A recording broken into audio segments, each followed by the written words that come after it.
ان الحمد للہ نحمده ونستعینه ونستغفره ونعوذ باللہ من شرور انفسنا ومن سیئات اعمالنا من يهده اللہ فلا مضل له ومن يضلل فلا هادی له واشهد ان لا الہ الا اللہ وحدہ لا شریک له واشهد ان محمدا عبده ورسوله اما بعد فان خير الحديث كتاب الله وخير الهدي هدي محمد صلى الله عليه واله وسلم وشر الامور محدثاتها وكل محدثة بدعة وكل بدعة ضلالة وكل ضلالة في النار.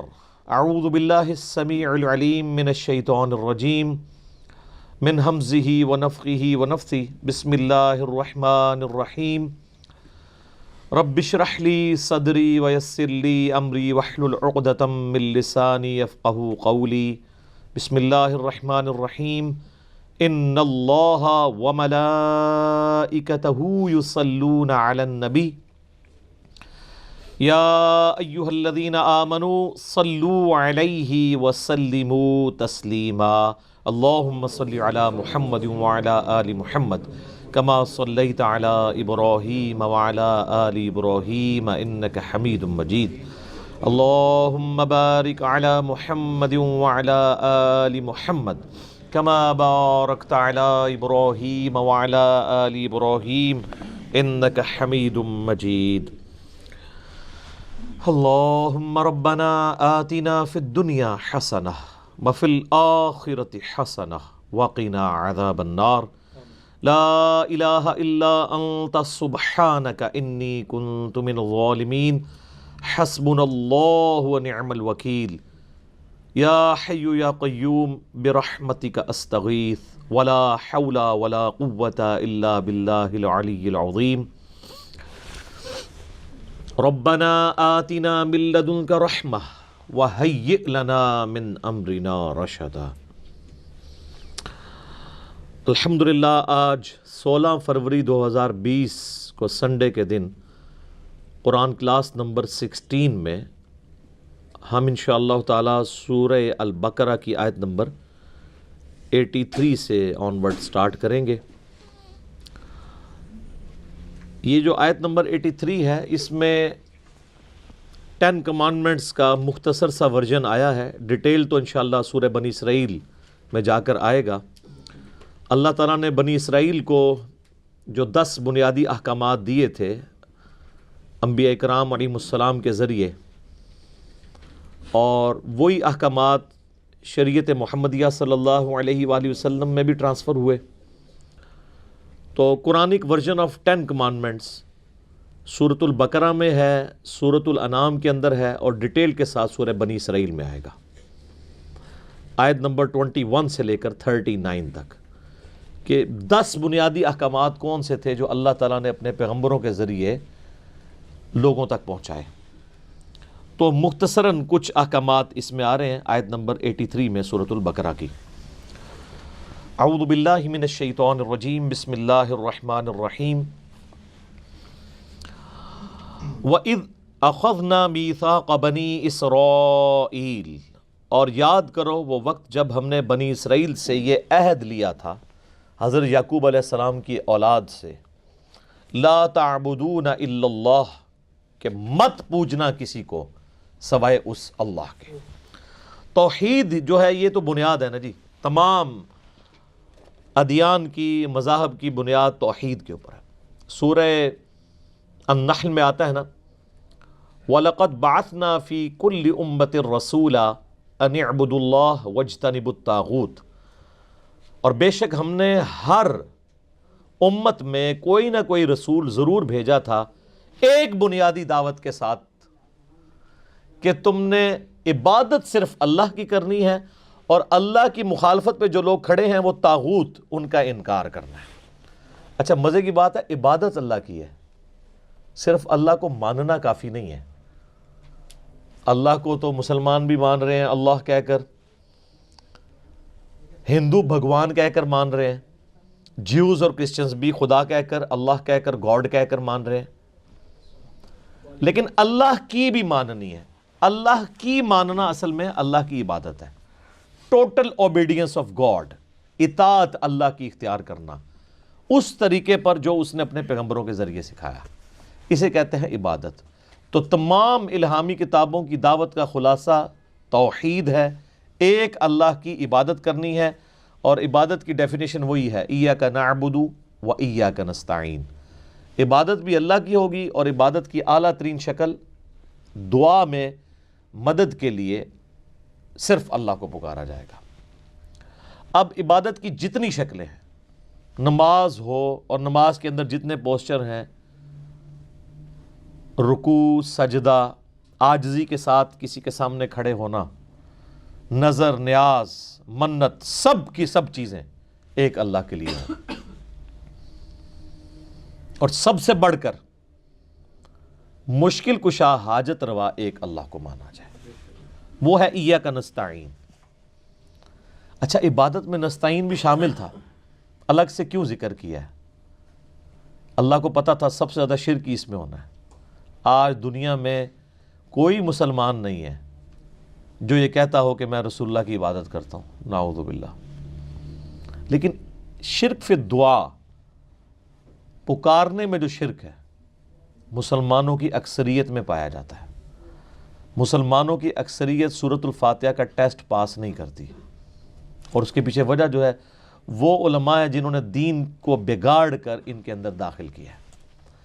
عام گورے کو قرآن کا ترجمہ پڑھنے کے لیے دیں نا، وہ سورۃ الفاتحہ پڑھنے کے بعد اگر اس سے آپ پوچھیں کہ سورۃ الفاتحہ کے تحت کیا اللہ کے سوا کسی اور کو پکارا جا سکتا ہے مدد کے لیے، وہ کہے گا نہیں۔ لیکن مولوی آپ کو کہانی کرائے گا، جی روٹی امی سے مانگتے ہیں۔ تو ایاک نستعین میں یہ بات تو ہے ہی نہیں ہے، یہ تو ظاہری اسباب ہے، اس کا حکم تو قرآن میں خود آیا ہے، وَتَعَاوَنُوا عَلَى الْبِرِّ وَالتَّقْوَى وَلَا تَعَاوَنُوا عَلَى الْإِثْمِ وَالْعُدْوَانِ۔ نیکی پرہیزگاری کے کاموں میں ایک دوسرے کی مدد کرو، اور برائی میں الگ رہو، اس میں مدد نہ کرو۔ یہ اس مدد کی بات ہو رہی ہے کہ سامنے کوئی ہستی موجود نہیں ہے، اور آپ یہ عقیدہ رکھتے ہیں کہ وہ میری مسئلے کو حل کر دے گی۔ سامنے ہستی موجود ہو، چاہے مسلمان ہو، کافر ہو، انسان ہو، جانور ہو، یا کوئی اور مخلوق ہو، آپ اس سے مدد لے سکتے ہیں۔ میں آپ سے کہتا ہوں مجھے پانی پلا دیں، ٹھیک ہے، لیکن آپ بغداد میں ادھر بھی قبر کے اندر دفن ہے، اور میں آپ سے مجھے پانی پلا دیں، تو مانگ کے دیکھ لیں، کوئی پلا سکتا ہے تو پلا کے بتا دیں، کیونکہ وہ پلی اسی سے لیتے ہیں۔ وَاسْتَعِينُوا بِالصَّبْرِ وَالصَّلَاةِ، نماز اور صبر کے ذریعے مدد چاہو، کس کی؟ ان اللہ مع الصابرین، اللہ کی مدد، اللہ صبر کرنے والوں کے ساتھ ہے۔ اس کا مطلب کوئی نہیں لیتا المدد یا نماز، المدد یا صبر۔ نماز اور صبر تو توسل اور وسیلہ ہے اللہ تک پہنچنے کا، مانگنا اللہ ہی سے۔ بارش کون برساتا ہے؟ اللہ۔ ڈیوٹی کس کی ہے؟ فرشتوں کی۔ لیکن فرشتوں سے بارش مانگ نہیں سکتے، شرک ہو جائے گا۔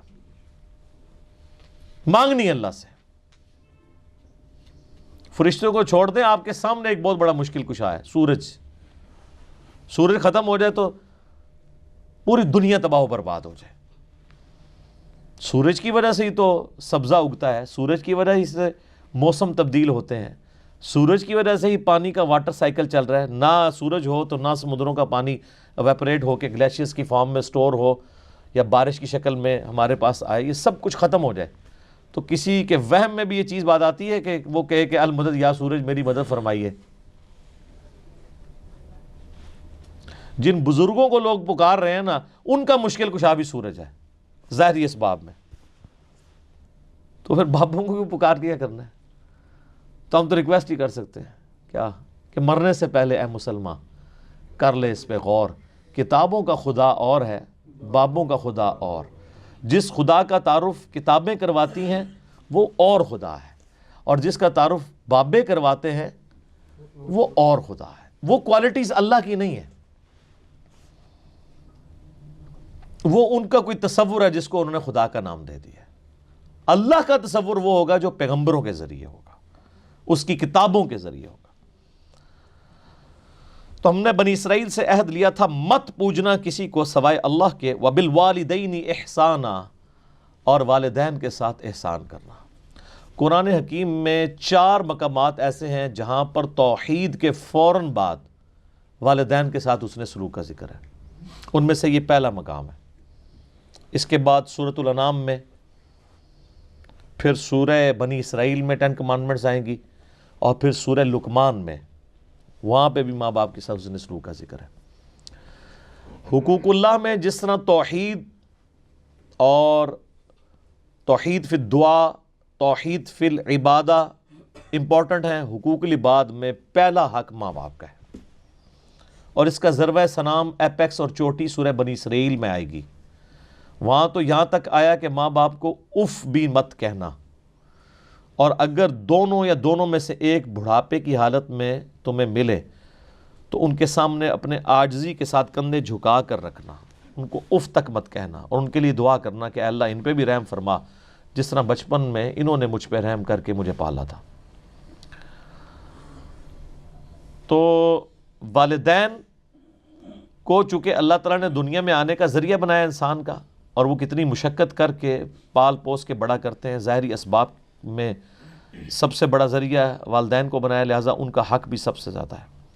اور اس کے بعد وذی القربیٰ، اور قریبی رشتہ داروں کے ساتھ بھی احسان کرنا، والیتامیٰ، اور یتیموں کے ساتھ، والمساکین، اور مساکین کے ساتھ، مسکین لوگ، غریب لوگ جن کے لیے 2 وقت کی روٹی ایشو ہے، اگر آپ ان کے لیے صدقہ اور خیرات کر سکتے ہیں تو وہ ضرور کریں۔ وَقُولُوا لِلنَّاسِ حُسْنًا، اور لوگوں سے اچھی بات کرنا۔ اچھا، بعض لوگ اس کا ترجمہ یوں کر دیتے ہیں کہ لوگوں سے حسن اخلاق سے پیش آنا، وہ بھی درست ہے۔ حسن اخلاق سے پیش آنا یہی ہے کہ اس سے اچھی بات کرنا، یہ نہیں ہے کہ مسکراتے ہوئے اسے گناہ کی دعوت دینا۔ لوگ یہ سمجھ رہے ہوتے ہیں کہ بڑی ایکٹنگ کر کے بولنا یہ حسن اخلاق ہے۔ حسن اخلاق یہ ہے کہ اخلاقیات کیا ہیں، ہم کن چیزوں کو غیر اخلاقی کہتے ہیں؟ جو انبیاء کی تعلیمات کے مخالف ہوتی ہیں، جو انبیاء اکرام علیہ السلام نے چیزیں تعلیم فرمائی ہیں، وہ اعلیٰ درجے کی اخلاقیات ہیں۔ یعنی کسی کو نماز کی طرف بلانا، یہ اخلاقیات ہے۔ کسی کو کہنا جھوٹ مت بولو، یہ اخلاقیات ہے۔ کسی کو کہنا کہ کاروبار میں ڈنڈی مت مارو، یہ اخلاقیات ہے۔ کسی کو کہنا کہ تم اپنے ماں باپ کے ساتھ حسن سلوک کرو، اپنے بہنوں اور بھائیوں کا حق وراثت میں مت دباؤ، یہ اخلاقیات ہے۔ حرام خوری مت کرو، یہ اخلاقیات ہے۔ اچھا، ہمارے معاشرے میں اخلاقیات یہ ہے کہ کوئی جو بھی الٹا کام کر رہا ہو اس کے ساتھ مسکرا کے بات کرے کہ لگا رہا جیسے لگا ہے، یہ اخلاقیات نہیں ہے۔ یہ انڈیا، پاکستان، بنگلہ دیش کی اخلاقیات ہیں۔ پھر میں کیوں نہ کہوں کہ مرنے سے پہلے اے مسلمان کر لے اس پہ غور، کتابوں کا خدا اور ہے، بابوں کا خدا اور۔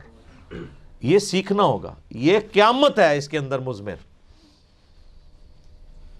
کہ اللہ کا وہ تعارف مانا جائے گا جو اس نے خود کروایا ہے اپنے انبیاء کے ذریعے، کتابوں کے ذریعے۔ وَأَقِيمُوا الصَّلَاةَ، اور نماز کو قائم کرنا، وَآتُوا الزَّكَاةَ، اور زکوٰۃ ادا کرتے رہنا۔ آپ دیکھ لیں کہ توحید کے فوراً بعد حقوق العباد کا ذکر آیا ہے، اور اس کے بعد نماز کا ذکر آیا ہے، اس امپورٹنس کو بتانے کے لیے کہ نمازوں کا خدا اور نہیں ہے، نمازوں کا خدا بھی وہی ہے جو ماں باپ کا خدا ہے۔ اسی خدا نے ماں باپ کے ساتھ اس نے سلوک کا کہا ہے جس نے نماز پڑھنے کا کہا ہے، لیکن پرائورٹی اس لیے کی کہ بعض اوقات دین پہ چلنے والے لوگوں سے حقوق العباد کے معاملے میں سستی ہو جاتی ہے، تو اسی چیز کو ہائی لائٹ کیا، اور یہ سٹائل آپ کو قرآن حکیم میں بارہا آئے گا کہ اللہ تعالیٰ نے توحید کے فوراً بعد حقوق العباد کا ذکر کیا اور اس کے بعد عبادات کا ذکر کیا۔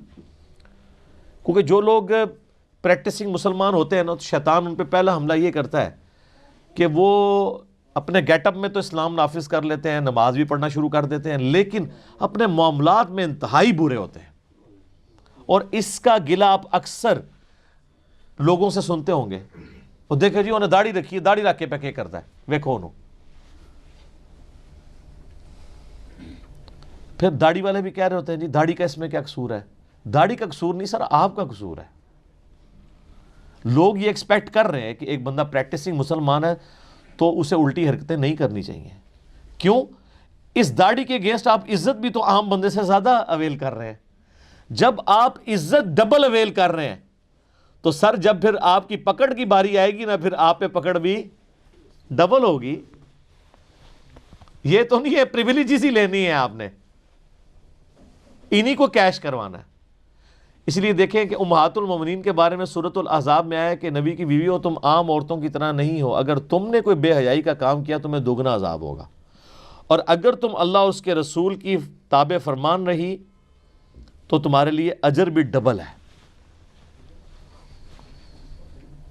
تو یہ اللہ تعالیٰ نے دیکھیں موٹی موٹی کون سی باتیں گنوائی. نمبر 1 توحید, نمبر 2 والدین کے ساتھ اس نے سلوک, نمبر 3 قریبی رشتہ داروں کے ساتھ, نمبر 4 یتیموں کے ساتھ, نمبر 5 مساکین کے ساتھ, نمبر 6 لوگوں کے ساتھ حسن اخلاق سے پیش آنا ہے, ان کو اچھی بات کا حکم دینا ہے, اور نمبر 7 نماز قائم کرنی ہے, نمبر 8 زکوٰۃ دینی ہے. یہاں پہ اتنی ڈیٹیل نہیں آئی ہے, چند موٹی موٹی باتیں ہیں, آگے چل کے یہ مزید آنا شروع ہو جائیں گی. جب آتی جائیں گی میں انشاءاللہ آپ کو بتاتا جاؤں گا. ویسے الگ سے 10 کمانڈمنٹس کے اوپر میرا مسئلہ نمبر 77 ریکارڈ ہے, آپ یوٹیوب پہ جا کے لکھیں تو وہ آپ کے سامنے لیکچر کھل جائے گا.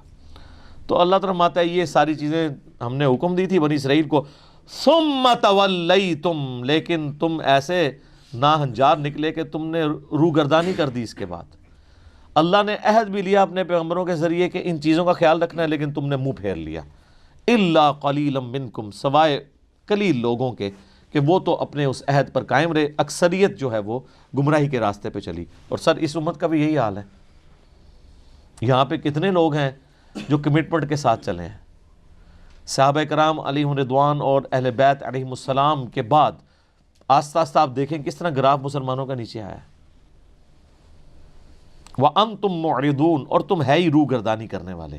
بنی اسرائیل کو اللہ تعالیٰ فرما رہا ہے کہ تمہاری روگردانی کی جو روش ہے یہ کوئی یعنی ایک آدھ واقعہ نہیں ہے, ہر معاملے میں تم نے روگردانی کی ہے. اور اب وہ چند چیزیں اللہ تعالیٰ پھر دوبارہ سے گنوا رہا ہے جو پہلے ڈسکس ہو چکی ہیں, جس کو کہتے ہیں نا بریف ہسٹری, 1-2 آیات کے اندر پوری کی پوری کور کر رہا ہے. وَإِذْ أَخَذْنَا مِيثَاقَكُمْ لا تسفکون دماءکم, اور یاد کرو جب ہم نے تم سے یہ عہد بھی لیا تھا کہ تم نے اپنے لوگوں کا خون نہیں بہانا, کسی کو ناحق قتل نہیں کرنا. ولا تخرجون انفسکم, اور نہ گھروں سے ایک دوسرے کو نکالنا ہے, من دیارکم, اپنے گھروں سے. ثم اقررتم, اس کے بعد تم نے اقرار کیا. وانتم تشہدون, جبکہ تم اس پر گواہ بھی تھے کہ اللہ نے یہ عہد لیا کہ یہ اصل میں 12 قبیلے تھے نا, تو جب فلسطین فتح ہوا تو انہوں نے چھوٹی چھوٹی 12 ریاستیں بنا لی, ہر قبیلے نے ایک ریاست بنائی, لیکن پھر آپس میں وہ لڑتے تھے. آپس میں جب لڑتے تھے ایک دوسرے کو قتل کرتے تھے, تو ان میں سے کچھ وہی مسلمان بنی اسرائیل میں سے اپنی جان بچا کے غیر مسلموں کے پاس پناہ لیتے تھے, رومنز کے پاس, وہاں پناہ لیتے تھے, وہ ان کو اپنا غلام بنا لیتے تھے. تو یہ اس طرح چین تھی. تو اللہ فرماتا ہے ہم نے تو تمہیں منع کیا تھا کہ یہ رکھتے نہیں کرنی, قتل نہیں کرنا, کسی کو اس کے گھر سے نکلنے پر مجبور نہیں کرنا. ثم انتم, پھر تم وہی ہو نا, تم ہؤلاء تقتلون انفسکم, کہ تم قتل کرتے ہو اپنوں کو, یعنی اپنے دوسرے بھائیوں کو, بنی اسرائیل کے جو 12 قبائل آپس میں لڑتے تھے. وتخرجون فریقا منکم من دیارہم, اور ایک فریق دوسرے کو اس کے گھر سے نکلنے پر مجبور کر دیتا ہے. تظاہرون علیہم بالاثم والعدوان, اور تم مدد کرتے ہو ان کے خلاف دشمنوں کی گناہ اور ظلم کے اوپر. ظاہر ہے پھر جب اندر میں پھوٹ پڑے گی تو باہر سے بھی آپ کو پتہ ہے جن لوگوں کے انٹرسٹ ہوں گے تو پھر کافروں کے ساتھ مل کے اپنے مسلمان بھائیوں کے ساتھ یہ تم سلوک کرتے تھے. ظاہر ہے بنی اسرائیل تو اس وقت مسلمان ہی تھے نا, سابقہ امت مسلمہ ہے. وَإِن يَأْتُوكُمْ أُسَارَىٰ, اور جب وہ قیدی بن کر تمہارے پاس آتے ہیں. اچھا, جب قیدی بن کے آتے ہیں تو پھر ان کا خون جوش مارتا ہے کہ یار یہ تو ہمارے ہی ہیں, ٹھیک ہے. تو پھر وہ کہتے ہیں وہ اللہ نے بڑی ترغیب دلائی ہے کہ قیدیوں کو آزاد کیا جائے اللہ کی راہ میں. پھر وہ فدیہ دے کے ان کو آزاد کرتے تھے, کہتے تھے تو ثواب کا کام ہے, حالانکہ وہ بیچارے غلام تمہاری وجہ سے بنے ہوئے تھے.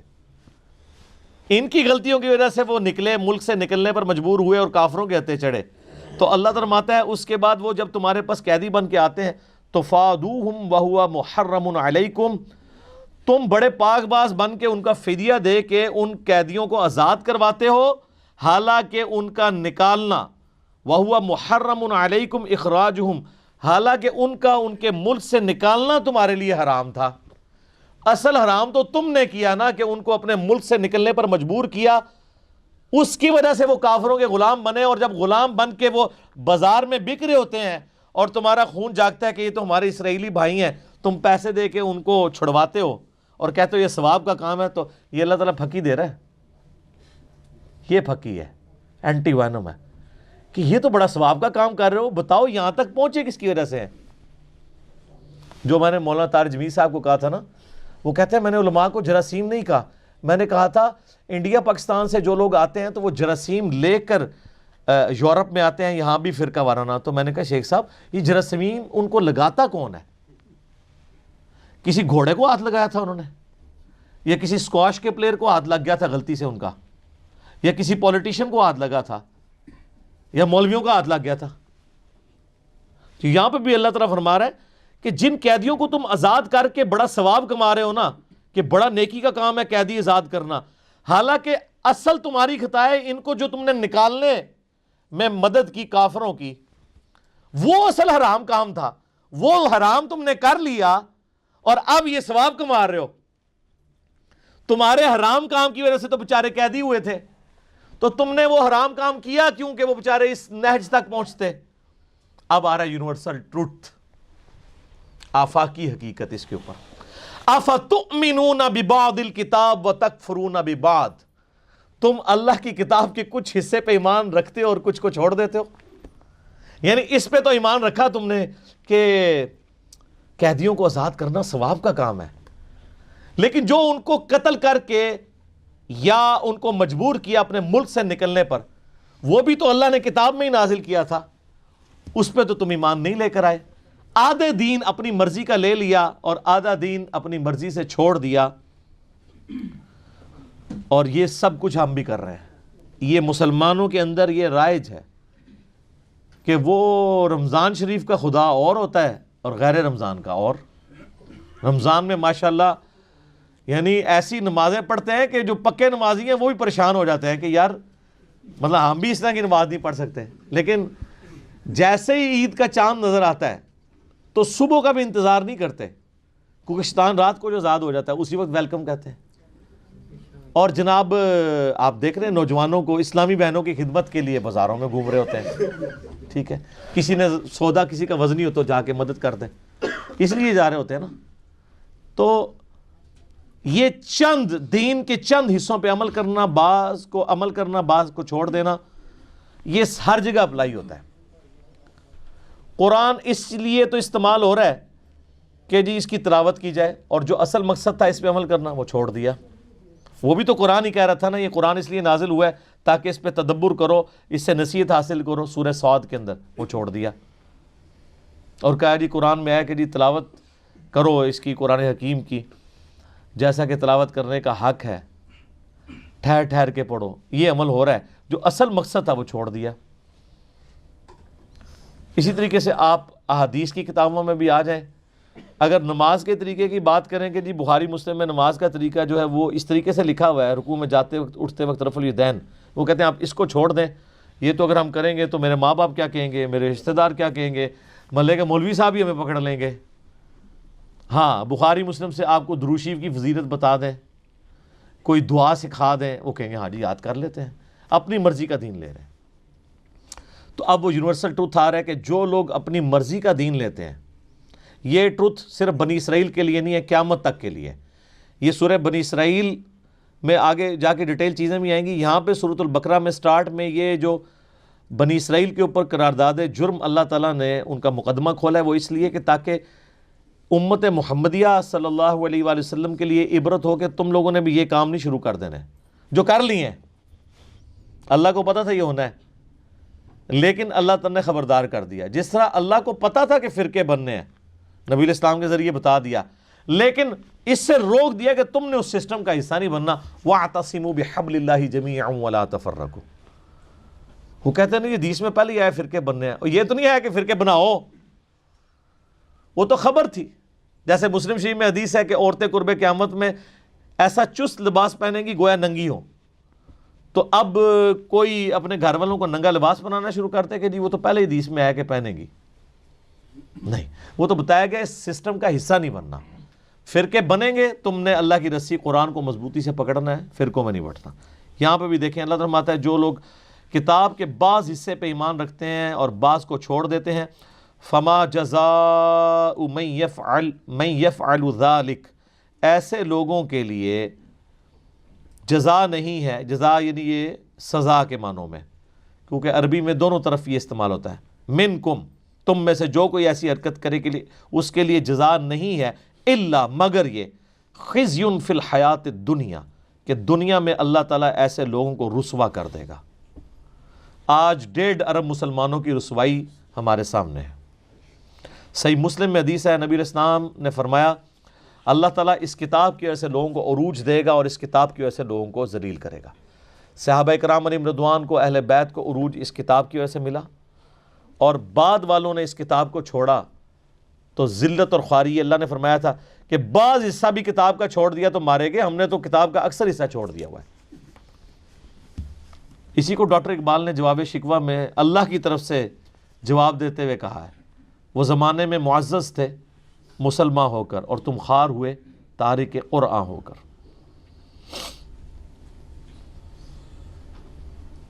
وَيَوْمَ الْقِيَامَةِ يُرَدُّونَ إِلَىٰ أَشَدِّ الْعَذَابِ, اور قیامت والے دن شدید عذاب میں جھونکا جائے گا. یعنی دنیا میں تو رسوائی ہونی ہے, آخرت کا بھی جو ادھار باقی ہے نا وہ تو بہت ہی شدید ہے. دنیا میں تو یعنی زیادہ سے زیادہ کوئی کتنا جی لے گا رسوائی کے لیے, 60 70 80 سال, لیکن آخرت کا جو عذاب ہے وہ تو بہت شدید بھی ہے, لمبا بھی ہے, وہ ابھی باقی ہے. وَمَا اللَّهُ بِغَافِلٍ عَمَّا تَعْمَلُونَ, اور اللہ تعالیٰ غافل نہیں ہے جو کچھ کام تم کر رہے ہو, جو کرتوت تم کر رہے ہو, اللہ کے سب نظر میں ہے. ایک ایک چیز اس نے نوٹ کی ہوئی ہے.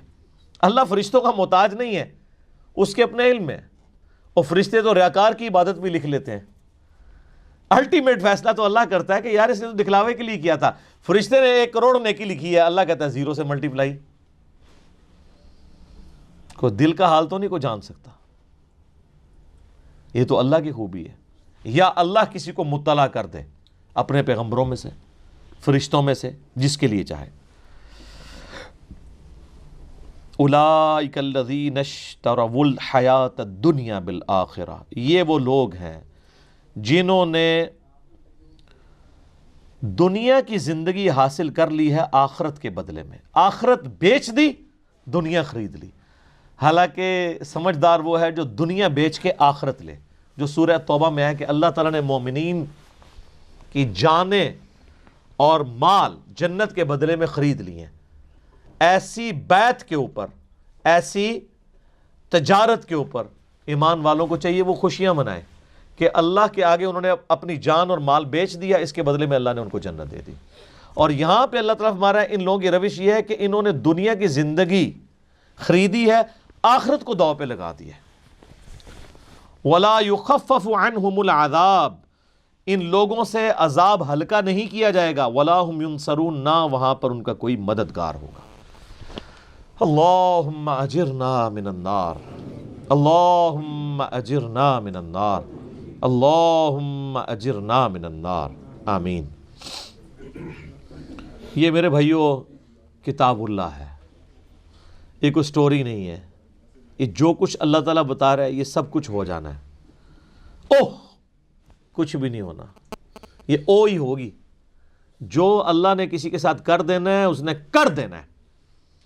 زمین و آسمان کی مخلوقات مل کر کسی کو چھٹکارا نہیں دے سکتی ہیں اگر اللہ تعالیٰ کسی کے اوپر گرفت کر لے. اللہ تعالیٰ فرماتا ہے اس کے حضور کوئی سفارش بھی کسی کی نہیں کر سکتا سوائے اس کی جو اللہ تبارک و تعالیٰ جس کے لیے خود ہی یہ اجازت مرحمت فرما دے. اب میرے بھائیوں پھر بنی اسرائیل کی ہسٹری کی طرف لوٹا جا رہا ہے کہ انہوں نے کس طریقے سے وقت کے پیغمبروں کا انکار کیا اور پھر اللہ تبارک و تعالیٰ نے ان پر کیسے عتاب فرمایا. وَلَقَدْ آتَيْنَا مُوسَى الْكِتَابَ, اور بے شک ہم نے موسیٰ علیہ السلام کو الکتاب یعنی تورات دی تھی، وقفینا من بعدہ بالرسل، اور ان کے بعد پے در پے ہم نے رسول بھیجے، یعنی موسیٰ علیہ السلام فوت ہونے سے پہلے یوشع ابن نون کو اپنا خلیفہ بنا گئے، اور ٹل حضرت عیسیٰ علیہ السلام تک مسلسل 1400 سال ایک پیغمبر دنیا سے جانے سے پہلے اپنی جگہ ایک اور دوسرے پیغمبر کو خلیفہ بنا کے جاتا تھا۔ اور بخاری مسلم دونوں میں حدیث موجود ہے کہ بنی اسرائیل کا انتظام ہمیشہ پیغمبروں کے ہاتھ میں ہی رہا، جب ایک پیغمبر فوت ہوتا تھا وہ دوسرے کو اپنی جگہ خلیفہ بنائے گا، جبکہ میری امت میں پیغمبر نہیں ہوں گے، خلفاء ہوں گے۔ تو یہاں پہ اسی کی طرف اشارہ ہے کہ موسیٰ علیہ السلام اور ان کے بعد پے در پے رسول آئے، اور الٹیمیٹلی اللہ تعالیٰ کی قدرت کا بہت بڑا نمونہ، اللہ تعالیٰ کی قدرت کا شاہکار سیدنا عیسیٰ ابن مریم علیہ السلام وہ تشریف لے کے آئے جو بنی اسرائیل کے آخری پیغمبر تھے، بنی اسرائیل کے، اور اسی کا ذکر آیا وَآتَيْنَا عِيسَى ابْنَ مَرْيَمَ الْبَيِّنَاتِ، اور ہم نے عیسیٰ ابن مریم کو تو بہت بڑے بڑے معجزات دیے تھے، وَأَيَّدْنَاهُ بِرُوحِ الْقُدُسِ، اور روح قدس کے ذریعے ان کی مدد کی تھی۔ یعنی بنی اسرائیل میں حضرت عیسیٰ علیہ السلام کے لیول کا اور کوئی پروفٹ نہیں تھا معجزات کے اعتبار سے۔ جبرائیل علیہ السلام کے ذریعے اللہ نے مدد کی، سورہ آل عمران میں، سورۃ المائدہ میں اور سورہ مریم کے اندر 3 صورتوں میں ان کے معجزات کا ذکر ہے کہ وہ مٹی کی مورت بنا کر اس میں پھونک مارتے تھے، اللہ کے اذن سے وہ پرندہ بن جاتی تھی، مردے کو اللہ کے اذن سے زندہ کر لیتے تھے، اور وہ ان کے پیغمبر ہونے کی گواہی دیتا تھا، پھر وہ مر جاتا تھا۔ یہ نہیں ہے کہ زمین پہ چلنا پھرنا شروع کر دیتا تھا، نہیں، وہ تو سورہ یاسین میں اللہ تعالیٰ نے واضح فرما دیا ہے کہ جو مر چکے ہیں نا وہ دنیا میں نہیں واپس اب آنے کے۔ سورۃ الواقعہ میں بھی ذکر موجود ہے۔ تو اس کے علاوہ وہ مادر ذات کوڑی اور اندھوں کو اللہ کے اذن سے شفا دیتے تھے، یعنی جن کے ڈھیلے بھی نہیں آنکھوں کے ہوتے تھے نا، وہ مٹی رکھ کے تو ہاتھ پھیرتے تھے تو آنکھیں آ جاتی تھی۔ سر آنکھیں ہوں بھی، بنائی چلی جائے تو اس طرح آنکھیں واپس نہیں آتی ہیں، اتنے بڑے بڑے معجزات ان کو دیے، لیکن بنی اسرائیل نے ان کو نہیں مانا، حالانکہ خود یہودی النسل تھے حضرت عیسیٰ علیہ السلام، یہودی تھے، بنی اسرائیل سے تھے، نہیں مانا۔ یہ اصل میں اللہ تعالیٰ مسلمانوں کو بتانا چاہ رہا ہے کہ اگر یہود و نصارہ تمہارے پیغمبر کی دعوت کو قبول نہیں کر رہے ہیں تو ان کا ایٹیچیوڈ اہل کتاب کا پہلے بھی رہا ہے، انہوں نے اپنے پیغمبروں کو کون سا مان لیا تھا، اور اس کی ریزن کیا تھی وہ آ رہی ہے۔ أَفَكُلَّمَا جَاءَكُمْ رَسُولٌ بِمَا لَا تَهْوَىٰ أَنفُسُكُمُ اسْتَكْبَرْتُمْ، جب کبھی بھی کوئی پیغمبر تمہارے پاس آیا ایسا حکم لے کر جو تمہارے نفس کو پسند نہیں تھا، تم اکڑ گئے۔ حضرت عیسیٰ علیہ السلام یہی تو کرتے تھے، یعنی یہودی عادت ہو چکی تھی ان کو حرام کھانے کی، اپنی مرضی کے فتوے لکھتے تھے پیسے لے کر۔ تو حضرت عیسیٰ علیہ السلام نے آ کر یروشلم میں جو ہیکل سلیمانی تھا، ٹیمپل آف سلیمان، اس کے اندر یعنی وہ جب اپنی مجالس بنا کے بیٹھے ہوتے تھے، حضرت عیسیٰ علیہ السلام وہاں پہنچ جاتے تھے اور وہاں پہ کھڑے ہو کے واز کرتے تھے کہ تم لوگ یہ حرام خوریاں چھوڑ دو، تم کتاب کے ماننے والے ہو، اور کتاب میں تو یہ سود حرام لکھا ہے اور تم سودی کاروبار کر رہے ہو، ہر طرح کی چیز وہ ہائی لائٹ کرتے تھے۔ تو سر یہ مولوی آپ کہتے ہیں آج نہیں سنتا، مولوی تو اس ٹائم نہیں سنتا، پیغمبر دی گل نہیں سی سنتا۔ تو انہوں نے حضرت عیسیٰ علیہ السلام کی قتل کی سازش کی، تو اللہ تعالیٰ نے پھر ان کا زندہ آسمانوں پہ اٹھا لیا، وقت کے پیغمبر کا انکار کر دیا بابوں کے پیچھے، کیونکہ حضرت عیسیٰ علیہ السلام کی تو بمشکل 25 سال عمر تھی۔ اب جہاں 70-80 سال کے بڑے بڑے حضرات بیٹھے ہوں، داڑھیوں والے بزرگان دین، علماء کرام، یادگار اسلاف، وہاں ایک کالی داڑھی والا نوجوان لڑکا، اس کی بات کس نے سننی ہے؟ وہ پیغمبر ہی کیوں نہ ہو، تب بھی نہیں سننی۔ یہ ہمارے نبی کے ساتھ اللہ کی غیبی تائید تھی، ادروائز کوانٹیٹیولی اتنی بڑی کامیابی کبھی کسی پیغمبر کو نہیں ملی جو ہمارے نبی علیہ السلام کو ملی ہے۔ صلوات بر محمد و آل محمد، اللہم صلی علی محمد و علی آل محمد۔ تو اللہ تعالیٰ فرماتا ہے تم جب بھی کوئی بات کوئی پیغمبر لے کے آیا تم نے اکڑ کی اور تمہارے نفس کو پسند نہیں تھی، فَفَرِيقًا كَذَّبْتُمْ وَفَرِيقًا تَقْتُلُونَ، تو تم نے بعض انبیاء کو تو جھٹلا دیا اور بعض کو تم نے قتل کر دیا۔ حضرت زکریا علیہ السلام کو قتل کیا انہوں نے، حضرت یحییٰ علیہ السلام کو قتل کیا، کتنے پیغمبروں کو انہوں نے صرف اس لیے قتل کر دیا کہ وہ ان کی غلطیاں ہائی لائٹ کرتے تھے۔ حضرت عیسیٰ نے بھی قتل ہو جانا تھا، حضرت عیسیٰ علیہ السلام کو تو اللہ تعالیٰ نے بچایا نا۔ اللہ تبارک و تعالیٰ اگر نہ بچاتا تو حضرت عیسیٰ علیہ السلام کے ساتھ وہی ہونا تھا جو حضرت زکریا کے ساتھ ہوا اور حضرت یحییٰ علیہ السلام کے ساتھ ہوا۔ اچھا اب آپ یہ دیکھیں یہ دونوں پیغمبر ایک وقت کے اندر ہیں، حضرت یحییٰ علیہ السلام اور حضرت عیسیٰ علیہ السلام۔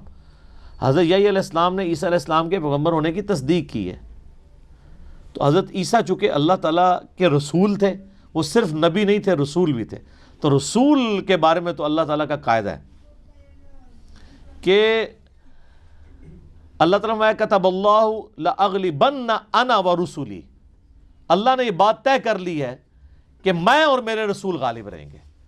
چونکہ رسولوں کو اللہ تبارک و تعالیٰ نے غلبہ دینا ہوتا ہے، لہٰذا رسول کبھی قتل نہیں ہوتا، اس کے مخالفین ہی تباہ و برباد ہوتے ہیں۔ موسیٰ علیہ السلام کے مخالفین اس لیے تباہ و برباد ہوئے کیونکہ وہ رسول تھے۔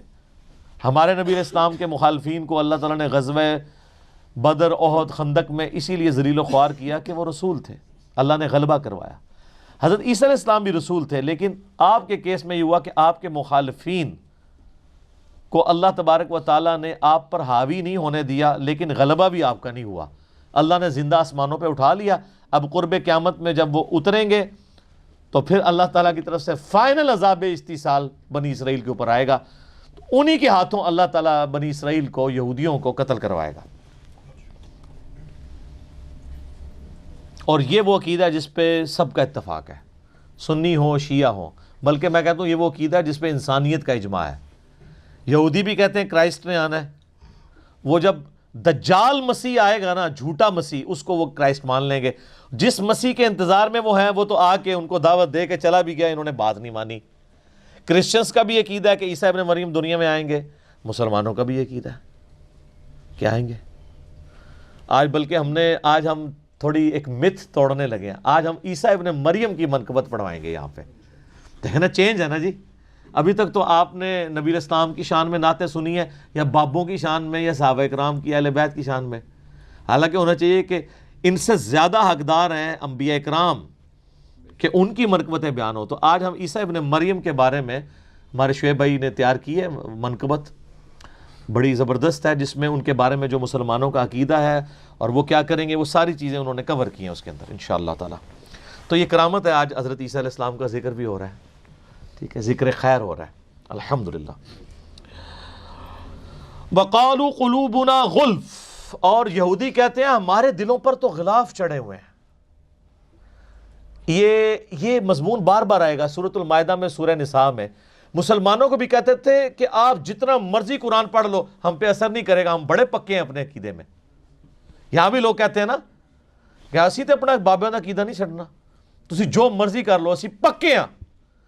اچھا یہ ہمیں کہہ رہے ہوتے ہیں قرآن اور حدیث پڑھنے کے اوپر، حالانکہ یہ دیکھنا چاہیے کہ اگر تم بابوں کے ساتھ پکے ہو تو بابے قرآن اور حدیث پہ ہوتے ہیں نا۔ حتیٰ کہ یہودیوں کے بارے میں آتا ہے وہ کانوں میں انگلیاں رکھ لیتے تھے اور کہتے تھے اے نبی تمہاری بات سے ہمارے کانوں میں ثقل آتا ہے، ہمارے کان بہ رہے ہیں تمہاری بات سننے سے۔ ہم اپنے عقیدوں میں پکے ہیں۔ آج اگر مسلمان کا بھی یہی ایٹیچیوڈ ہو، سر ویڈیو ریکارڈڈ ہے باپا جانی کی، انہوں نے کہا ہے میرے کان بہ رہے ہیں، آنکھیں اندھی ہیں، ہر اس بات کو سننے سے جو ہمارے بزرگوں کے خلاف ہو۔ سر حالانکہ یہ ایسا نہیں ہے، وہ بہرے نہیں ہے، وہ قرآن میں ہے صم بکم عمی فہم لا یرجعون۔ کس وجہ سے؟ ختم اللہ علی قلوبہم وعلی سمعہم وعلی ابصارہم، اللہ نے ان کو سیل کر دیا ہے، ان کی آنکھوں کو، کانوں کو، بہرے ہیں، گونگے ہیں، اندھے ہیں، ہدایت نہیں پائیں گے۔ تو یہ یہودی بھی یہی کہتے تھے کہ اے عیسیٰ جو تم نے کرنا ہے نہ کر لو، ہمارے دل پہ غلاف ہے، اتنا مضبوط ہے ہمارا دل ہے، یعنی تو جو مرضی معقول بات بھی کر رہا ہے نا، ہم تب بھی اپنا عقیدہ نہیں چھوڑیں گے۔ یہاں بھی لوگ یہی کر رہے ہوتے ہیں نا کہ جی پوری بخاری گزار دو ہمارے اوپر سے، کوئی فرق نہیں پڑے گا، ٹھیک ہے۔ تو یہ کس کو دھوکہ دے رہے ہیں؟ اپنے آپ کو۔ یہاں پہ اللہ فرما رہا ہے، اللہ تعالیٰ پھر آپ کو پتہ ہے وہ تو پھر وہ کتابوں کا خدا تو اور ہے نا. جب انہوں نے کہا ہمارے دل پہ خلاف ہے, اللہ نے کہا بل لعنہم اللہ بکفرہم, یہ لعنت ہے تمہارے دل کے اوپر پڑی ہوئی تمہارے کفر کے سبب, انکار کرنے کے سبب. لانتی ہو, یہ کہتے ہو کہ بات نہیں اثر کرتی, اصلی مار پہ یہ تو انہوں اللہ دی, لانتی ہو چکے ہو. ویسے تو ہمیں بھی یہی کہنا چاہیے, جو کہتے ہیں نا پوری بخاری قرآن بھی پڑھ لو پہ اثر نہیں ہونا, ہمیں بھی یہی کہنا چاہیے اللہ کی سنت پہ عمل کرتے ہوئے کہ یہ لعنت پڑ گئی تمہارے اوپر. لیکن ہم بڑی سافٹ سی لینگویج میں کہتے ہیں کیا, کہ مرنے سے پہلے ہے مسلمان کر لے اس پہ غور, کتابوں کا خدا اور ہے, بابوں کا خدا اور اللہ تعالیٰ فرما رہا ہے کہ یہ کہتے ہیں نا ہم پہ کوئی بات اثر نہیں کرتی, تو یہ لعنت کی وجہ سے ہوا ہے. ہونا تو چاہیے کہ تم پہ معقول بات کا اثر ہو, تو تمہیں تو پریشان ہو جانا چاہیے کہ تم پوائنٹ آف نو ریٹرن پہ, یہ یعنی تھرڈ سٹیج کا کینسر تمہیں ہو چکا ہے روحانی. یہ تو تم اپنی خود برائی بیان کر رہے ہو, یہ اچھائی تو نہیں ہے. فَقَلِيلًا مَا يُؤْمِنُونَ, بہت کم لوگ ہیں جو ایمان رکھتے ہوں گے. وَلَمَّا جَاءَهُمْ كِتَابٌ مِّنْ عِندِ اللَّهِ, اور جب آ گئی ہماری یہ کتاب اللہ کی طرف سے, یعنی اب قرآن کا اللہ ذکر کر رہا ہے. ہسٹری بتاتے ہیں کہ یہ بنی اسرائیل وہ ناہنجار ہیں, انہوں نے اپنے یہودی پیغمبر عیسیٰ ابن مریم علیہ السلام کا انکار کر دیا تھا, تو ہمارے اس پیغمبر کو جو بنو اسماعیل میں سے ان کو کیسے ماننا ہے. اب جب یہ کتاب ان کے پاس آئی ہے, مصدق لما معہم, اس حال میں آئی ہے کہ جو کتابیں وہ خود مانتے ہیں نا, ان کتابوں کو یہ کتاب تصدیق کرنے والی ہے. یہ نہیں ہے کہ یہ کہہ رہی ہے کہ تسی سارے غلط ہو, چلو پھر تھوڑی کنفرنٹریشن آ جاتی ہے کہ یار یہ کتاب کہہ رہی ہے تورات بھی غلط انجیل بھی غلط, تو بندے کو دشمنی آتی ہے. جب یہ کتاب کہہ رہی ہے کہ تورات انجیل بھی اللہ کی کتابیں ہیں, اب کیا دشمنی ہے؟ اور تصدیق میں کیا قیامت مضمر ہے. تصدیق اس اعتبار سے بھی ہے کہ یہ کتاب کہتی ہے کہ تورات اور انجیل اللہ کی کتابیں ہیں, اور تصدیق اس اعتبار سے بھی ہے کہ تورات اور انجیل نے کہا تھا کہ پیغمبر آخر الزمان آئیں گے, ان پر کتاب نازل ہوگی صلی اللہ علیہ وآلہ وسلم. تو تمہاری کتاب جھوٹی ہو جانی تھی اگر یہ کتاب نازل نہ ہوتی. کیوں؟ تورات اور انجیل کی پروفیسیز اگر پوری نہ ہو تو کتابیں جھوٹی ہو جائیں گی نا. تو قرآن کا آنا ان کتابوں کو سچا کر رہا ہے کہ ان میں جو لکھا تھا نا کہ آخری پیغمبر نے آنا ہے, تو قرآن نے آ کے ان کتابوں کی عزت میں اضافہ کر دیا ہے. یہ تصدیق کرنے والی ہے, ان کتابوں کو بھی درست کہہ رہی ہے, اور پریکٹیکلی فزیکلی زبان حال سے مصدق بن کے آئی ہے ان کتابوں کی. مصدق لما معہم وکانوا من قبل, اور جب اس سے پہلے ان یہودیوں کی حالت تھی, یستفتحون علی الذین کفروا, یہ کافروں پر فتح مانگا کرتے تھے اللہ تعالیٰ سے. قرآن نازل ہونے سے پہلے تو اس قرآن کے اور اس پیغمبر کے یہ اتنے شہدائی تھے کہ جب کافروں سے ان کی جنگیں ہوتی تھی, تو جنگوں میں جب ان کو شکست ہوتی تھی تو اس کتاب اور پیغمبر کے ذریعے سے اللہ کی طرف دعا مانگا کرتے تھے. کیا؟ کہ یا اللہ اس پیغمبر کو جلدی جلدی بھیج, اس کے ساتھ مل کر ہم پوری دنیا میں تیرا نام روشن کریں گے. ظاہر ان کی کتابوں میں تھا آخری پیغمبر نے آ کے رومن اور پرشین امپائر گرانی ہے. هو الذی ارسل رسولہ بالہدی ودین الحق لیظہرہ علی الدین کلہ, تو موجود تھا. آج بھی آپ انجیل کھول کے دیکھیں, میں نے قرآن کے تعارف میں کئی آیات بتائی ہیں. گاسپل آف جان جو ہے, یوحنا کی انجیل جو 4 چیپٹر ہے نا, ان میں سے ایک یوحنا کی انجیل ہے, اس میں چیپٹر نمبر 15 سے 18 تک موجود ہے. عیسیٰ ابن مریم کہتے ہیں کہ مجھے تم سے بہت کچھ کہنا ہے لیکن ابھی تم متحمل نہیں ہو ان باتوں کے. وہ ہستی جب دنیا میں آئیں گی نا, وہ تمہیں وہ ساری باتیں سکھائیں گی. وہ اپنی خواہش سے کچھ نہیں کہیں گے, ان کے منہ میں اللہ اپنا کلام ڈالے گا. وما ينطق عن الهوى ان هو الا وحی یوحى, وہی بات قرآن میں آئی. اور وہ دنیا میں میرا نام روشن کریں گی. دنیا میں عیسیٰ ابن مریم کا نام کس نے روشن کیا ہے؟ نبی صلی اللہ علیہ وسلم نے. کس اعتبار سے؟ کہ یہودیوں نے جو ان پہ جھوٹے بلیم لگائے, ان کو معاذ اللہ دجال کہا, ان کی والدہ پہ تہمت لگائی, وہ بھی دور کی سورہ مریم کے ذریعے. اور عیسائیوں نے جو ان کے بارے میں ڈیوینٹی کلیم کی, تو اللہ تعالیٰ نے وہاں پہ بھی حضرت عیسیٰ کی صفائی پیش کی ہے. لقد کفر الذین قالوا ان اللہ هو المسیح ابن مریم, بے شک کافر تو اصل میں وہ لوگ ہیں جو کہہ رہے ہیں کہ عیسیٰ ابن مریم اللہ ہی نے عیسیٰ کا روپ دھار لیا ہے. وقال المسیح, جبکہ مسیح تو ایسا نہیں تھا. مسیح تو کہا کرتے تھے وقال المسیح یا بنی اسرائیل اعبدوا اللہ ربی و ربکم, اے بنی اسرائیل عبادت کرو اس رب کی جو میرا بھی رب ہے تمہارا بھی رب ہے. انہ من یشرک باللہ فقد حرم اللہ علیہ الجنہ ومأواہ النار وما للظالمین من انصار, بے شک جو کوئی اللہ کے ساتھ شرک کرے گا اللہ نے اس پہ جنت حرام کر دی ہے, اس کا ٹھکانہ دوزخ ہے, وہاں اس کا کوئی مددگار نہیں ہوگا. یار کیا شان ہے حضرت عیسیٰ کی. قرآن میں ہے وجیہن فی الدنیا والآخرہ، وجاہت والے ہیں اس دنیا میں بھی اور آخرت میں بھی. جس کے اوپر ایلیگیشن لگے اور اللہ اس سے الزام دور کر رہا ہو کہ مسیح ایسے نہیں تھے، وہ تو میرا ہی نام لیا کرتے تھے. اچھا یہ ایک رخ ہے، لیکن اللہ تو آپ کو بتایا بڑا ڈڈ ہے.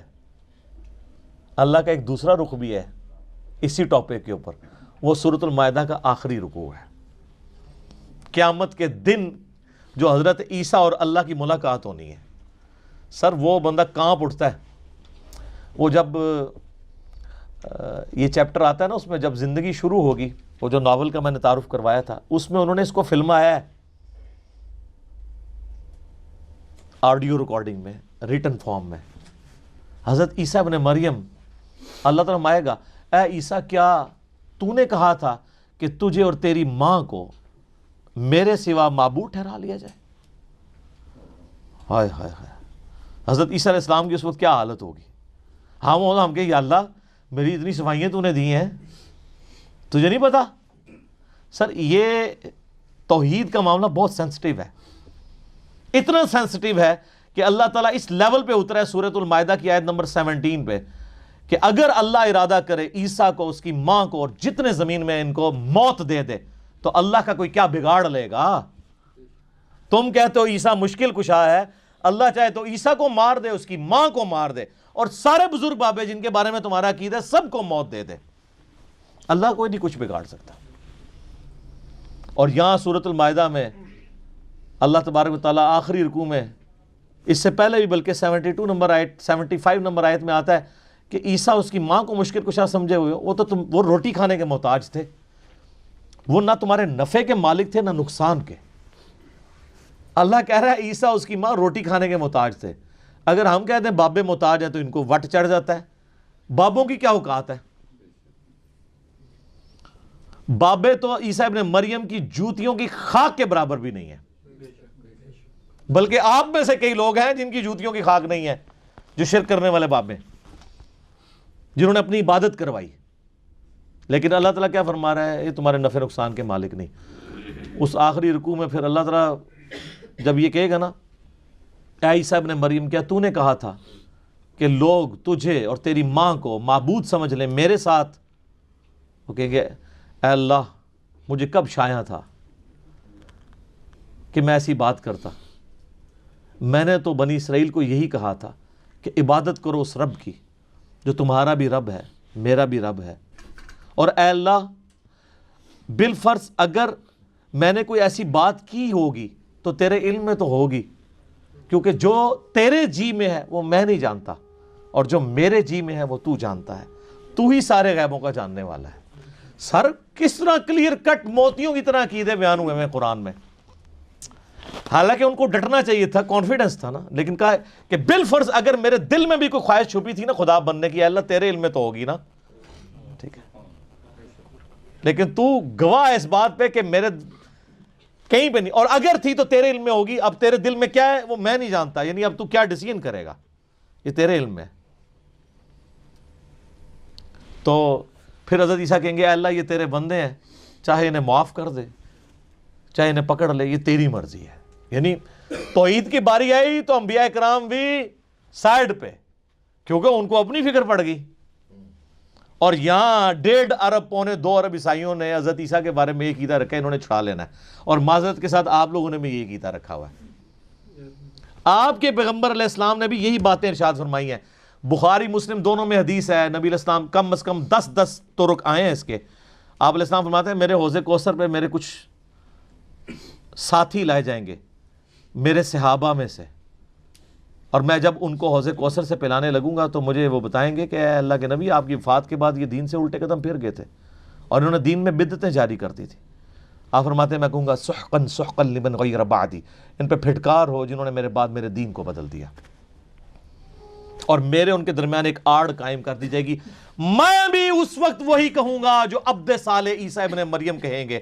حضور نے پھر سورۃ المائدہ کی وہ آیات تلاوت کی کہ میں بھی کہوں گا اے اللہ جب تک میں ان میں موجود تھا ان پر گواہ تھا، جب تو نے مجھے اٹھا لیا پھر تو ان پر گواہ تھا.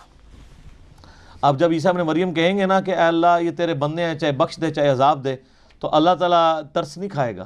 اللہ فرمائے گا آج کا دن وہ ہے کہ جب سچوں کو سچا عقیدہ ہی فائدہ دے گا. یہ کوئی سفارش کام نہیں آئے گی اگر کسی نے شرک کیا ہوا. بخاری مسلم دونوں میں حدیث ہے، اللہ تعالیٰ نے ہر نبی کو ایک دعا دی تھی مقبول، اور اللہ نے یہ پرومس کیا تھا کہ یہ ایک دعا تو میں قبول کروں گا ہی کروں گا. تو ہر نبی نے اپنی وہ دعا دنیا میں ہی ایگزیکیوٹ کروا لی. حضرت نوح علیہ السلام نے دعا کر کے اپنی امت پہ عذاب لے آئے. اس طرح باقی اور پیغمبروں نے بھی.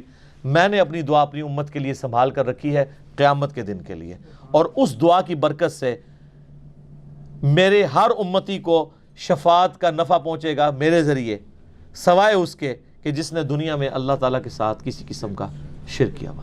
شرک والے سے بھائی جی سیدھی سی بات ہے، اعلان برات ہے. تو عیسیٰ ابن مریم کی صفائیاں اللہ تعالیٰ دے رہا ہے کہ بھائی انہوں نے یہ کام نہیں کیے، یہ تو ان کے ماننے والوں نے ان کی طرف غلط چیزیں منسوب کر دی.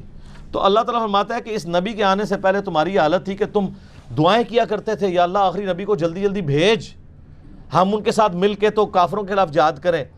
فَلَمَّا جَاءَهُمْ مَا عَرَفُوا كَفَرُوا بِهِ، جب وہی نبی آ گئے جن کو انہوں نے پہچان بھی لیا. سورۃ الانعام میں آئے گا اس نبی کو اس طرح پہچانتے ہیں جس طرح اپنے بیٹوں کو، کہ یہ وہی پیغمبر ہے جس کے ذکر تورات اور انجیل میں موجود ہے. پھر بھی انہوں نے بغیم بینہم کی وجہ سے، ارج ٹو ڈومینیٹ، زدم زدہ انکار کیا. فلعنت اللہ علی الکافرین، پس لعنت ہو اللہ کی ایسے کافروں کے اوپر جنہوں نے حق بات قبول کرنے سے انکار کر دیا. یہ وہ آیت ہے سورہ البقرہ کی 89 نمبر آیت جو اکثر ہمارے بریلوی بھائی پیش کرتے ہیں کہ قرآن میں آیا کہ یہودی بھی نبی کے وسیلے سے دعا کیا کرتے تھے تو وسیلہ جائز ہوتا ہے. ایک گل ہی کچھ اور سی، ٹھیک ہے، وہ مستدل الحاکے میں موجود ہے کہ وہ یہ دعا کرتے تھے اللہ اس نبی کو جلدی جلدی بھیج تاکہ ہم اس کے ساتھ. تو جو اللہ کہہ رہا ہے نا کہ پہلے تو تم اس نبی کے ذریعے سے جنگوں میں فتح مانگا کرتے تھے، مراد یہ کہ کہتے تھے کہ جنگ میں فتح ہوگی جب یہ میرے پیغمبر آئیں گے، اب جب آئے تو انکاری ہو گئے. وسیلہ اور توسل پہ میرا مسئلہ 43 دیکھ لیں، اس میں نے اس آیت کو کوٹ کیا تھا. اور آپ دیکھیں جو ہدایت یہود و نصارہ کے پاس ریٹن فارم میں تھی انہوں نے انکار کیا، ان کو فائدہ نہیں ہوا. اور جن کے لیے نہیں تھی انہوں نے یہودیوں سے سن کے قبول کر لیا، دنیا کے امام بن گئے. اوس اور خزرج، اوس اور خزرج جنگجو تھے عرب کے، مشرکین عرب کے قبائل. جب بھی یہودیوں سے لڑتے تھے، یہودی چونکہ دنیا دار، دنیا پرست، بزدل، ہمیشہ یہ جنگ میں مار کھاتے تھے. تو یہ کہتے تھے بچو جی اب تو مار رہے ہو نا، جب وہ آخری نبی آئیں گے نا ہم ان کے ساتھ مل کے پوری دنیا پہ غلبہ کر لیں گے. تو یہ اوس اور خزرج کے کان پک چکے تھے یہ بات سن سن کے، اور وہ ڈرتے تھے کہ یار ان کا مسیحا کب آئے گا وہ منجی اور ہادی بن کے، یعنی محمد رسول اللہ صلی اللہ علیہ وآلہ وسلم. جب وہ آئے تو یہ تو اپنے بابوں کے پیچھے لگ گئے علماء یہود کے. اوس اور خزرج نے یہودیوں سے پہلے ہی انہوں نے کہا یار یہ وہی پیغمبر نہ ہو. حج پہ آئے ہوئے تھے، وہاں دیکھا حضور علیہ السلام خیموں میں دعوت دے رہے ہیں.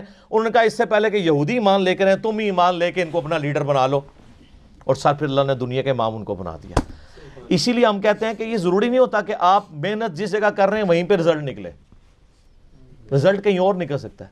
مودودی صاحب کی پوری محنت سب کانٹیننٹ میں ہے، رزلٹ نکل رہا ہے الجزائر کے اندر، مصر کے اندر، افریقہ کے اندر، وہاں ان کو ایز اے ٹیکسٹ بک. اور آج جو مسلمانوں کا سب سے پاپولر لیڈر ہے طیب اردگان، وہ کہتے ہیں میرا روحانی مرشد جو ہے مودودی ہے. تو سر رزلٹ کہیں اور نکلے گا، وہ اللہ کو پتہ رزلٹ کہاں نکالنا ہے، جو قبول کر لے گا. ورنہ چچا ہوگا ابو لہب ہوگا. اور بلال حبشہ سے آیا ہوا ہے جس کے بارے میں بخاری میں آتا ہے سیدنا بلال. سیدنا عمر کہتے تھے ابو بکر ہمارے سید ہیں جس نے ہمارے سید بلال کو آزاد کروایا، رضی اللہ عنہم اجمعین وعلیہم السلام اجمعین. تو جو محنت کرے گا میرے بھائی اس کو ہی رزلٹ ملے گا. میرے خیال ہے اسی آیت کے اوپر ہم کنکلوڈ کرتے ہیں. اگلی دفعہ انشاءاللہ یہیں سے اس کو آگے لے کے چلیں گے کہ اللہ تعالیٰ نے وہ ہدایت جو یہودیوں کے لیے ڈائریکٹلی ہدایت کا سبب تھی، انڈائریکٹلی وہ ان کے لیے جو اوس اور خزرج تھے مشرکین عرب کے قبائل ان کے لیے بنا دی. تو آپ دیکھ لیں سر پھر وہ کیسے اوپر گئے ہیں، نبی علیہ السلام کا کیسا انہوں نے ساتھ دیا ہے. مہاجرین تو میرے بھائی 125 تھے، باقی تو سارے انصار مدینہ تھے. انصار مدینہ اوس اور خزرج تھے. اوس کے سردار تھے سیدنا سعد ابن معاذ، اور خزرج کے سیدنا سعد ابن عبادہ رضی اللہ عنہما وعلیہم السلام.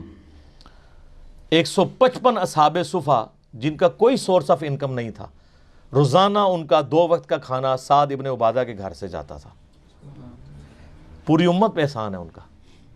سعد ابن معاذ سب سے وہ جس کو کہتے ہیں نا تیز مزاج کے اور جنگجو آدمی تھے, اور انہی کی محنتوں سے اللہ تعالیٰ نے مسلمانوں کو فتح دی. بدر کے اندر, احد کے اندر, خندق پہ ان کو آپ کو پتہ تیر لگا, بخاری مسلم میں آتا ہے. تو انہوں نے وہاں دعا کی کہ اے اللہ اگر اب مشرکین عرب حضور پہ حملہ نہیں کرنے والے اور حضور کو غلبہ ہی نصیب ہوگا تو اسی زخم کو جاری کر دے اور مجھے اسی سے شہید کر دے. اور بخاری مسلم میں آتا ہے کہ وہ ایک چھوٹا سا زخم تھا, وہ جاری ہوا, رگ ان کی اتنا خون نکل گیا کہ وہ پھر شہید ہو گئے. کیونکہ اس وقت میں نبی علیہ السلام نے فرما دیا تھا کہ اب تم مشرکین عرب پہ حملہ کرو گے.